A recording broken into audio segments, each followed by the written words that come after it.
В това видео ще ви покажем как пешеходците и колоездачите стават невидими, кои са две от причините и какво е решението на проблема. Безспорно има пешеходци, които взимат решение за пресичане в последния момент и с липса на всякакво чувство за самосъхранение правят крачка върху платното.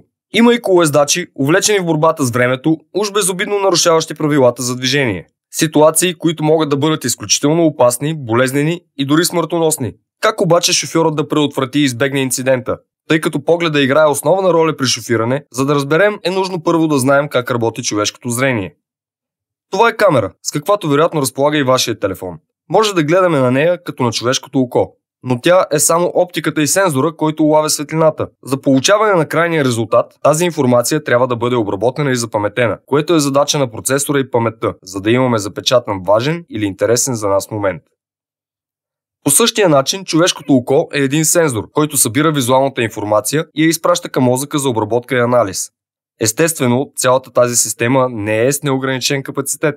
Когато добиваме представа за обстановката, нашият поглед не се движи константно с постоянна скорост наляво и дясно или нагоре и надолу, защото също както ако движим камерата бързо през статичен обект, ще получим размазана картина. Вместо това, зрението ни използва друг алгоритъм. Прескача от едно място на друго и спира за момент. Това дава възможност на мозъка ни да обработи информацията и да я запамети, сякаш прави няколко снимки, които след това събира в цялостна картина. Всяко едно спиране на окото върху област се нарича фиксация. За съжаление, не сме способни на неограничен брой фиксации за кратко време и колкото по-бързо опитваме да изградим цялостната картина, толкова по-малко от тях можем да направим. А цялото разстояние между два отделни актуални образа се запълва от нашия мозък, базирано на предположение. И именно в предположението се губят по-малките обекти, като пешеходци, велосипедисти и мотористи.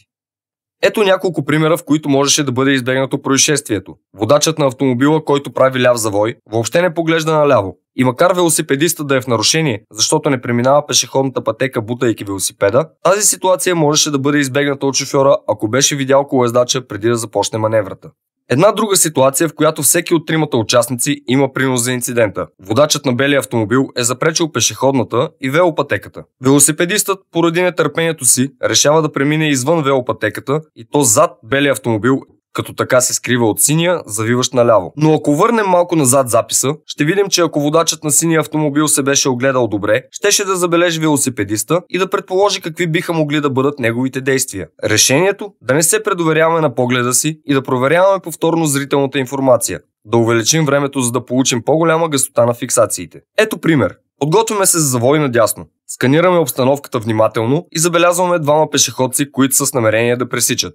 Тъй като имаме велоалея и велопътека успоредна на пешеходната, поглеждаме в огледалото за обратно виждане. Забелязваме велосипедист, който приближава и трябва да пропуснем. След като той премине, се уверяваме, че няма и други пешеходци и участници в велоалеята и тогава може спокойно да завием надясно. Колкото и да се оглеждаме обаче, пешеходците отново могат да останат скрити от нас. Причината? Колонката между челния прозорец и вратата на автомобила. Ако върнем няколко кадъра назад, ще видим, че докато се подготвяме за ляв завой, оглеждаме добре обстановката, като се стараем да видим дали няма обект зад въпросната колонка.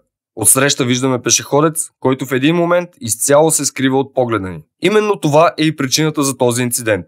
Ето и другата гледна точка, където се вижда, че дамата, която пресича, в един момент се скрива от погледа на водача. Той не я забелязва докато ускорява и ударът е неминуем. Пешеходците и велосипедистите също трябва да имат едно на ум и да преценяват правилно обстановката. Те трябва да бъдат не по-малко наблюдателни и да вземат правилно решение дали могат да преминат без риск. Защото са ни дадени безценни дарове – животът и здравето, които на пътя с предимство.